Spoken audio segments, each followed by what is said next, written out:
ఓం శాంతి 30/12/2024 మధురమైన పిల్లలు, ఆత్మారూపి బ్యాటరీని జ్ఞానం మరియు యోగంతో నిండుగా చేసుకుని సతోప్రధానంగా తయారు చేసుకోవాలి. అంతేకాని నీటి స్నానాలతో కాదు. ప్రశ్న: ఈ సమయంలో మనుష్యాత్మలందరినీ భ్రమింపజేసేది ఎవరు? అతను ఎందుకు భ్రమింపజేస్తాడు? జవాబు: అందరినీ భ్రమింపజేసేది రావణుడు. ఎందుకంటే తాను స్వయమూ భ్రమిస్తూ ఉంటాడు. అతడికి తన ఇల్లంటూ ఏదీ లేదు. రావణుణ్ణి ఎవరూ తండ్రి అని అనరు. తండ్రి అయితే పరంధామమైన ఇంటి నుండి వస్తారు, తన పిల్లలకు ఆధారాన్నివ్వడానికి వస్తారు. ఇప్పుడు మీకు ఇంటి గురించి తెలిసింది, అందుకే మీరు ఇక భ్రమించరు. మీరంటారు, మేము తండ్రి నుండి మొట్టమొదట వేరైపోయాము, మళ్ళీ ఇప్పుడు మేమే మొట్టమొదట ఇంటికి వెళ్తాము. ఓం శాంతి.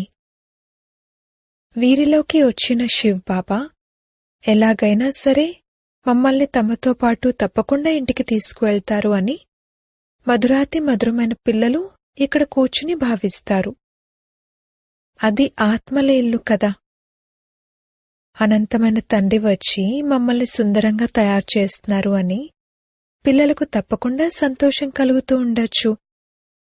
దానికోసమని వస్త్రాలు మొదలైనవి ధరింపచేయడం అనేదేమీ చెయ్యరు. దీనిని యోగబలం, స్మృతి బలం అంటారు. టీచర్ ఎంత పదవి కలవారై ఉంటే అంతే పదవిని ఇతర పిల్లలకు కూడా ఇప్పిస్తారు. చదువు ద్వారా మేమీ విధంగా అవుతాము అని విద్యార్థులకు తెలుసు. మన బాబా టీచర్ కూడా మరియు సద్గురువు కూడా అని మీరు కూడా అర్థం చేసుకుంటారు. ఇది కొత్త విషయం. మన బాబా టీచర్, వారిని మనం స్మృతి చేస్తాము. వారు మనకు శిక్షణ ఇచ్చి ఈ విధంగా తయారు చేస్తున్నారు. మనల్ని తిరిగి ఇంటికి తీసుకువెళ్లేందుకు మన అనంతమైన బాబా వచ్చి ఉన్నారు. రావణునికి ఇల్లేదీ ఉండదు, ఇల్లు రామునికే ఉంటుంది. శివ్ బాబా ఎక్కడుంటారు? పరంధామంలో ఉంటారు అని మీరు వెంటనే చెప్తారు. రావణుణ్ణైతే తండ్రి అని అనరు. రావణుడు ఎక్కడుంటాడు? తెలీదు. రావణుడు పరంధామంలో ఉంటాడని అనరు. అలా అనరు. అతనికసలు ఒక నివాస స్థానమంటూ లేదు. భ్రమిస్తూనే ఉంటాడు, మిమ్మల్ని కూడా భ్రమింపచేస్తాడు. మీరేమైనా రావణుణ్ణి తలుచుకుంటారా? లేదు. శాస్త్రాలు చదవండి, భక్తి చేయండి, ఇది చేయండి, అది చేయండి అంటూ అతడు మిమ్మల్ని ఎంతగా భ్రమింపజేస్తాడు. తండ్రి అంటారు, దీనిని భక్తి మార్గం, రావణరాజ్యం అంటారు. రామరాజ్యం కావాలి అని గాంధీ కూడా అనేవారు. ఈ రథంలోకి మన శివ్ బాబా వచ్చి ఉన్నారు. వీరు పెద్ద తండ్రి కదా. వారు ఆత్మలతో పిల్లలు పిల్లలు అంటూ మాట్లాడతారు. ఇప్పుడు మీ బుద్ధిలో ఆత్మిక తండ్రి ఉన్నారు, మరియు ఆత్మిక తండ్రి బుద్ధిలో ఆత్మిక పిల్లలైన మీరున్నారు. ఎందుకంటే మన సంబంధం మూలవతనం నుండే ఉంది. ఆత్మలు పరమాత్మ బహుకాలం దూరంగా ఉన్నారు అనంటారు. అక్కడైతే ఆత్మలు తండ్రితో పాటు కలిసుంటారు. ఆ తర్వాత తమ తమ పాత్రలను అభినయించేందుకు వేరవుతారు. బహుకాలపు లెక్క కావాలి కదా. దానిని తండ్రి కూర్చుని తెలియజేస్తారు. మీరిప్పుడు చదువుకుంటున్నారు.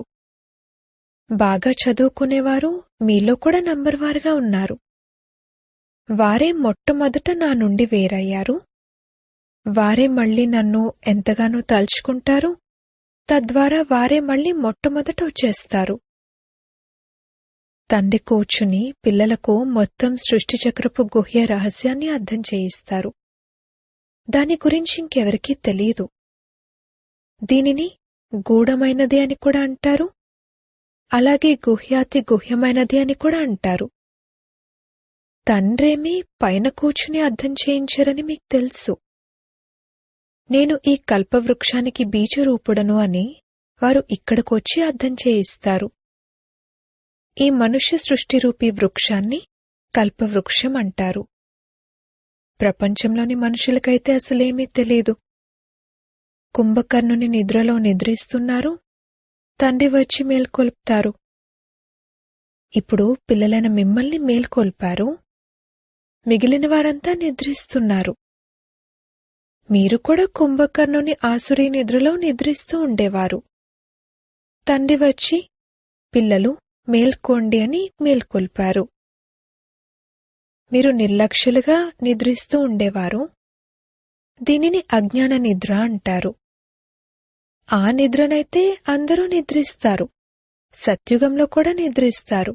ఇప్పుడందరూ అజ్ఞాన నిద్రలో ఉన్నారు. తండ్రి వచ్చి జ్ఞానాన్నిచ్చి అందర్నీ మేల్కొల్పుతారు. ఇప్పుడు పిల్లలైన మీరు మేల్కొన్నారు. బాబా వచ్చి ఉన్నారని, వారు మనల్ని తీసుకువెళ్తారని పిల్లలైన మీకు తెలుసు. ఇప్పుడిక ఈ శరీరము పనికొచ్చేదిగా లేదు, అలాగే ఆత్మ కూడా పనికొచ్చేదిగా లేదు. రెండూ పతితంగా అయిపోయాయి. పూర్తిగా మాలిన్యం కలిసిపోయింది. 9 క్యారెట్లంటే చాలా తక్కువ బంగారం ఉన్నట్టు. స్వచ్ఛమైన బంగారం 24 క్యారెట్లతో ఉంటుంది. ఇప్పుడు తండ్రి పిల్లలైన మిమ్మల్ని 24 క్యారెట్లతో తీసుకువెళ్లాలని కోరుకుంటున్నారు. మీ ఆత్మను సత్యాతి సత్యమైన స్వర్ణయుగ ఆత్మగా తయారు చేస్తారు. భారత్ను బంగారు పిచ్చుక అనేవారు. ఇప్పుడైతే లోహపు రాయి రప్పల పిచ్చుక అంటారు. వాస్తవానికిది చైతన్యంగా ఉంది కదా. ఇవి అర్థం చేసుకోవాల్సిన విషయాలు. ఏ విధంగా ఆత్మను అర్థం చేసుకుంటారో అలాగే తండ్రిని కూడా అర్థం చేసుకోవచ్చు. మెరుస్తున్న సితారాని కూడా అంటారు. అది చాలా చిన్న సితారా. డాక్టర్లు మొదలైన వారు చూసేందుకెంతో ప్రయత్నించారు, కానీ దివ్య దృష్టి లేకుండా చూడలేరు. అది చాలా సూక్ష్మమైనది. ఆత్మ కళ్ల నుండి బయటకు వెళ్ళిందని కొందరంటారు, నోటి నుండి వెళ్ళిందని కొందరంటారు. ఆత్మ బయటకొచ్చి ఎక్కడికి వెళ్తుంది? మరొక తనువులోకి వెళ్లి ప్రవేశిస్తుంది. ఇప్పుడు మీ ఆత్మ పైకి శాంతిధామానికి వెళ్ళిపోతుంది. తండ్రి వచ్చి మనల్ని ఇంటికి తీసుకువెళ్తారని మీకు పక్కాగా తెలుసు. ఒకవైపు కలియుగం, ఇంకొక వైపు సత్యుగం. ఇప్పుడు మనం సంగమంలో నిలబడి ఉన్నాం.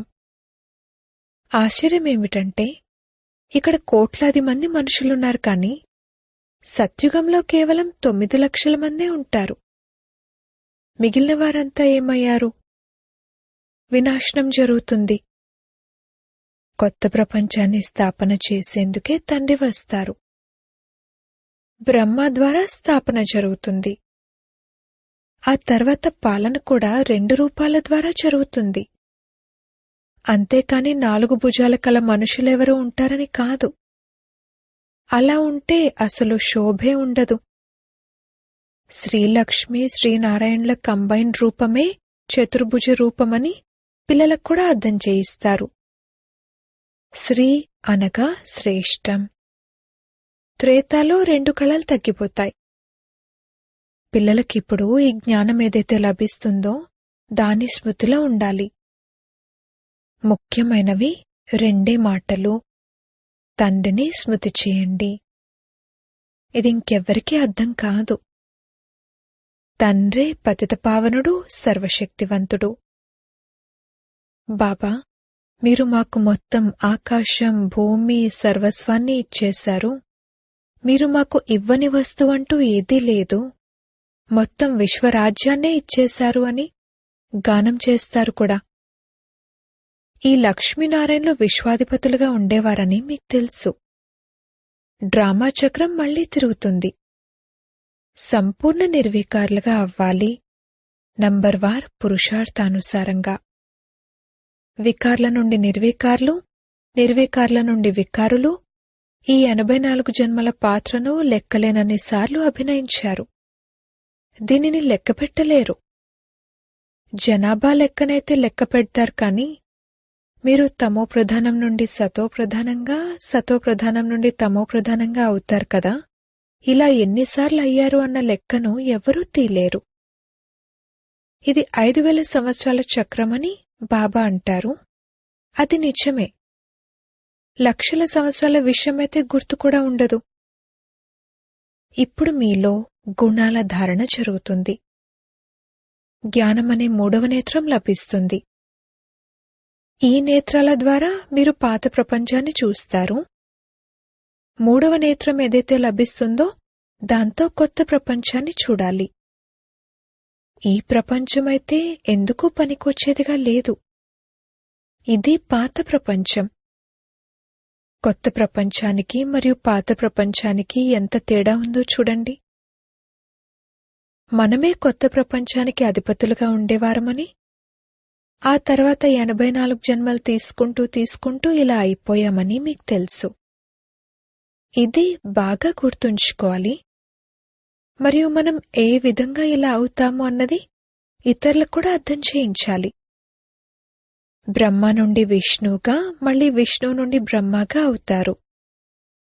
బ్రహ్మకు మరియు విష్ణువుకు మధ్యన వ్యత్యాసాన్ని చూస్తారు కదా.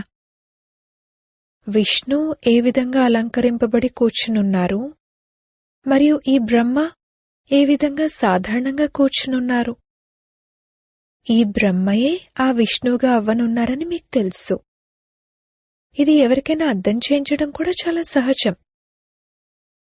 బ్రహ్మ, విష్ణు, శంకర్లకు పరస్పరం ఏం సంబంధం ఉంది? ఈ విష్ణు యొక్క 2 రూపాలు లక్ష్మీనారాయణలని మీకు తెలుసు. ఈ విష్ణు దేవతే మళ్లీ ఈ మానవుడైన బ్రహ్మగా అవుతారు. ఆ విష్ణు సత్యుగానికి చెందినవారు, బ్రహ్మ ఇక్కడివారు. బ్రహ్మ నుండి విష్ణువుగా క్షణంలో అవుతారు. మళ్లీ విష్ణువు నుండి బ్రహ్మగా అవ్వడానికి 5000 సంవత్సరాలు పడుతుంది అని తండ్రి అర్థం చేయించారు. తతత్వం ఇది మీకు కూడా వర్తిస్తుంది. కేవలం బ్రహ్మ ఒక్కరే అలా అవ్వరు కదా. ఈ విషయాలను ఒక్క తండ్రి తప్ప ఇంకెవ్వరూ అర్థం చేయించలేరు. ఇక్కడ మానవ గురువుల యొక్క విషయమేదీ లేదు. ఇతనికి కూడా గురువు శివబాబాయే, అలాగే బ్రాహ్మణులైన మీకు కూడా గురువు శివబాబాయే. వారిని సద్గురు అంటారు. కావున పిల్లలు శివబాబానే స్మృతి చేయాలి. శివబాబాను స్మృతి చేయండి అని ఎవరికైనా అర్థం చేయించడం చాలా సహజం. శివబాబా స్వర్గమైన కొత్త ప్రపంచాన్ని రచిస్తారు. ఉన్నతోన్నతుడైన భగవంతుడు శివుడు. వారు ఆత్మలైన మనకు తండ్రి. కావున భగవంతుడు పిల్లలకు చెప్తున్నారు, తండ్రినైన నన్ను స్మృతి చేయండి. స్మృతి చేయడం ఎంత సహజం. కొడుకు పుట్టగానే వెంటనే అమ్మా అమ్మా అంటూ తన నోటి నుండి దానంతటదే వెలువడుతుంది. తల్లిదండ్రుల వద్దకు తప్పింకెవరి వద్దకు వెళ్ళడు. తల్లి చనిపోతే అది వేరే విషయం. మొదట తల్లి, ఆ తర్వాత తండ్రి, ఆ తర్వాత మిత్ర సంబంధికులు మొదలైన వారు ఉంటారు. అందులో కూడా యుగళులు ఉంటారు. పినతండ్రి, పిన్ని యుగళులు కదా. మొదట కుమారిగా ఉంటారు. తర్వాత పెద్దవగానే ఆమెను కొందరు పిన్ని అంటారు, మరికొందరు అత్త అంటారు. మీరందరూ పరస్పరం సోదరులేనని ఇప్పుడు మీకు తండ్రి అర్థం చేయిస్తారు. అంతే. ఇక మిగిలిన సంబంధాలన్నింటినీ క్యాన్సిల్ చేస్తారు. పరస్పరం సోదరులుగా భావించినట్లయితే ఒక్క తండ్రినే స్మృతి చేస్తారు. తండ్రి కూడా అంటారు, పిల్లలు తండ్రినైన నన్నొక్కర్నే స్మృతి చేయండి. వీరు ఎంత పెద్ద అనంతమైన తండ్రి. ఆ పెద్ద బాబా మీకు అనంతమైన వారసత్వాన్ని ఇవ్వడానికి వచ్చారు. గడియ గడియ మన్మనాభవ అంటారు. స్వయాన్ని ఆత్మగా భావిస్తూ తండ్రిని స్మృతి చేయండి. ఈ విషయాన్ని మర్చిపోకండి. దేహాభిమానంలోకి రావడం వల్లనే మర్చిపోతారు. మొట్టమొదటైతే స్వయాన్ని ఆత్మగా భావించాలి. ఆత్మలమైన మనం శాలిగ్రామాలము, మరియు మనం ఒక్క తండ్రినే స్మృతి చేయాలి. తండ్రి అర్థం చేయించారు, నేను పతిత పావనుణ్ణి. నన్ను స్మృతి చేయడం ద్వారా మీ బ్యాటరీ ఏదైతే ఖాళీ అయిపోయిందో అది నిండుతుంది, మీరు సతోప్రధానంగా అవుతారు. నీటి గంగలో అయితే జన్మజన్మాంతరాలు మునుగుతూ వచ్చారు కాని పావనంగా అవ్వలేకపోయారు. నీరు పతిత పావని ఎలా అవ్వగలదు? జ్ఞానంతోనే సద్గతి జరుగుతుంది. ఈ సమయంలో ఇది పాపాత్ముల అసత్య ప్రపంచం. ఇచ్చిపుచ్చుకోవడాలు కూడా పాపాత్ములతోనే జరుగుతుంది. మనస వాచ కర్మణ పాపాత్ములుగానే అవుతారు. ఇప్పుడు పిల్లలైన మీకు వివేకం లభించింది. మేము ఈ లక్ష్మీనారాయణలుగా అయ్యేందుకు పురుషార్థం చేస్తున్నామని మీరంటారు. ఇప్పుడిక మీరు భక్తి చేయడం ఆగిపోయింది. జ్ఞానంతో సద్గతి జరుగుతుంది. ఈ దేవతలు సద్గతిలో ఉన్నారు కదా. వీరు అనేక జన్మల అంతిమంలో ఉన్నారని తండ్రి అర్థం చేయించారు. తండ్రి ఎంత సహజంగా అర్థం చేయిస్తారు. పిల్లలను మీరు ఎంత కష్టపడతారు. మీరు కల్పకల్పము కష్టపడతారు. పాత ప్రపంచాన్ని మార్చి కొత్త ప్రపంచంగా తయారు చేయాలి. భగవంతుడు ఇంద్రజాలికుడు, రత్నాకరుడు, వ్యాపారి అని అంటారు కదా. వారు ఇంద్రజాలికుడే కదా. పాత ప్రపంచాన్ని నరకం నుండి మార్చి స్వర్గంగా తయారు చేస్తారు. ఇందులో ఎంతటి ఇంద్రజాలం ఉంది. ఇప్పుడు మీరు స్వర్గవాసులుగా అవుతున్నారు. ఇప్పుడు మనం నరకవాసులుగా ఉన్నామని మీకు తెలుసు. నరకం మరియు స్వర్గం వేరువేరు. ఇది 5000 సంవత్సరాల చక్రం. ఇందులో లక్షల సంవత్సరాల విషయమే లేదు. ఈ విషయాలను మర్చిపోకూడదు. భగవాన్ వాచానుంది కదా, పునర్జన్మ రహితునిగా ఉన్నవారు తప్పకుండా ఎవరో ఉన్నారు. శ్రీకృష్ణునికైతే శరీరం ఉంది, శివునికి లేదు. వారికి నోరైతే తప్పకుండా కావాలి. మీకు వినిపించేందుకు వారొచ్చి చదివిస్తారు కదా. డ్రామానుసారంగా మొత్తం జ్ఞానమంతా వారి వద్ద ఉంది. వారు మొత్తం కల్పంలో ఒకేసారి వస్తారు. దుఃఖధామాన్ని సుఖధామంగా తయారు చేయడానికి వస్తారు.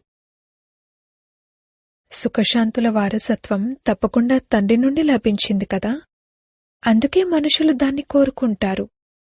దాని కొరకు తండ్రిని స్మృతి చేస్తారు. తండ్రి జ్ఞానాన్ని ఎంత సహజ రీతిలో ఇస్తారో చూడండి. ఇక్కడ కూర్చుని కూడా తండ్రిని స్మృతి చేయండి, చక్రాన్ని స్మృతి చేయండి. అది కూడా మన్మనాభవే. తండ్రే ఈ జ్ఞానమంతటినీ ఇచ్చేవారు. మేము అనంతమైన తండ్రి వద్దకు వెళ్తామని మీరంటారు. తండ్రి మనకు శాంతిధామానికి సుఖధామానికి తీసుకువెళ్లే దారి తెలియజేస్తారు. ఇక్కడ కూర్చుని ఇంటిని స్మృతి చేయాలి. స్వయాన్ని ఆత్మగా భావిస్తూ తండ్రిని స్మృతి చేయాలి, ఇంటిని స్మృతి చేయాలి, మరియు కొత్త ప్రపంచాన్ని స్మృతి చేయాలి. ఈ పాత ప్రపంచమైతే అంతమైపోనున్నది. మున్ముందు మీరు వైకుంఠాన్ని కూడా ఎంతో స్మృతి చేస్తారు. గడియ గడియ వైకుంఠంలోకి వెళ్తూ ఉంటారు. ప్రారంభంలో కుమార్తెలు గడియ గడియ పరస్పరం కూర్చుని వైకుంఠంలోకి వెళ్లిపోయేవారు. ఇది చూసి పెద్ద పెద్ద ఇళ్లవారు తమ పిల్లలను పంపించేవారు. దానికి ఓం నివాస్ అన్న పేరు పెట్టారు. ఎంతమంది పిల్లలు వచ్చారు. ఆ తర్వాత గొడవ జరిగింది. పిల్లలను చదివించేవారు. వారు తమంతట తామే ధ్యానంలోకి వెళ్లిపోయేవారు. ఇప్పుడు ఈ ధ్యానం సాక్షాత్కారాల పాత్రను ఆపివేశారు. ఇక్కడ కూడా శ్మశాన వాతావరణాన్ని తయారు చేసేవారు. అందర్నీ కింద పడుకోబెట్టేవారు. ఇప్పుడు శివబాబాను స్మృతి చేయండి అని చెప్పేవారు. అప్పుడు వారు ధ్యానంలోకి వెళ్లిపోయేవారు. ఇప్పుడు పిల్లలను మీరు కూడా ఇంద్రజాలికులే. ఎవరిని చూసినా వారు వెంటనే ధ్యానంలోకి వెళ్ళిపోతారు. ఈ ఇంద్రజాలం ఎంత మంచిది! నవవిధ భక్తిలో ఎప్పుడైతే ఇక పూర్తిగా ప్రాణం వదిలేయడానికి సిద్ధమైపోతారో అప్పుడు వారికి సాక్షాత్కారం కలుగుతుంది. ఇక్కడైతే స్వయంగా తండ్రే వచ్చారు. వారు పిల్లలను మిమ్మల్ని చదివించి ఉన్నత పదవిని ప్రాప్తి చేయిస్తారు. మున్ముందు పిల్లలను మీరు ఎన్నో సాక్షాత్కారాలు పొందుతూ ఉంటారు. ఒకవేళ తండ్రిని ఇప్పుడెవరైనా అడిగినా ఎవరు గులాబీ పుష్పాలుగా ఉన్నారు, ఎవరు సంపెంగి పుష్పాలుగా ఉన్నారు, ఎవరు టాంగర్ అనే సువాసన లేని విషపుష్పాల్లా ఉన్నారు అనేది చెప్పగలరు. టూహ్ అనే సువాసన లేని పుష్పాలు కూడా ఉంటాయి కదా. టాంగర్, టూహ్ ఇవన్నీ వెరైటీ పుష్పాల పేర్లు. అచ్చా, మధురాతి మధురమైన సిక్కిలదే పిల్లలకు మాతా పితా బాప్దాదాల ప్రియ స్మృతులు మరియు గుడ్ మార్నింగ్. ఆత్మిక పిల్లలకు ఆత్మిక తండ్రి నమస్తే. ధారణ కొరకు ముఖ్య సారము. మొదటి పాయింట్, దేహపు సర్వ సంబంధాలను క్యాన్సిల్ చేసి ఆత్మలమైన మనం పరస్పరం సోదరులము అన్న నిశ్చయం ఏర్పరచుకోవాలి మరియు తండ్రిని స్మృతి చేసి పూర్తి వారసత్వానికి అధికారులుగా అవ్వాలి. రెండవ పాయింట్, ఇప్పుడిక పాపాత్మలతో ఇచ్చిపుచ్చుకోవడాలు చేయకూడదు. అజ్ఞాన నిద్ర నుండి అందరినీ మేల్కొల్పాలి. శాంతిధామానికి సుఖధామానికి వెళ్లే దారిని తెలియచేయాలి. వరదానము. మనసు బుద్ధి యొక్క ఏకాగ్రత ద్వారా సర్వసిద్ధులను ప్రాప్తి చేసుకునే సదా సమర్థాత్మ భవ. సర్వసిద్ధులను ప్రాప్తి చేసుకునేందుకు ఏకాగ్రత శక్తిని పెంచుకోండి. ఈ ఏకాగ్రత శక్తి సహజంగా నిర్విఘ్నులుగా చేస్తుంది. కష్టపడాల్సిన అవసరం ఉండదు. ఒక్క తండ్రి తప్ప మరెవ్వరూ లేరు అన్నది సహజంగా అనుభవం అవుతుంది. సహజంగా ఏకరస స్థితి తయారవుతుంది. సర్వుల పట్ల కళ్యాణ వృత్తి, సోదర దృష్టి ఉంటుంది. కాని ఏకాగ్రులుగా అయ్యేందుకు ఎంత సమర్థులుగా అవ్వండంటే ఇక మనసు బుద్ధి సదా మీ ఆజ్ఞానుసారంగా నడుచుకోవాలి. స్వప్నంలో కూడా క్షణకాలికంగా కూడా అలజడి ఉండకూడదు. స్లోగన్. కమలపుష్ప సమానంగా అతీతంగా ఉన్నట్లయితే ప్రభు ప్రేమకు పాత్రులుగా అవుతారు. ఓం శాంతి.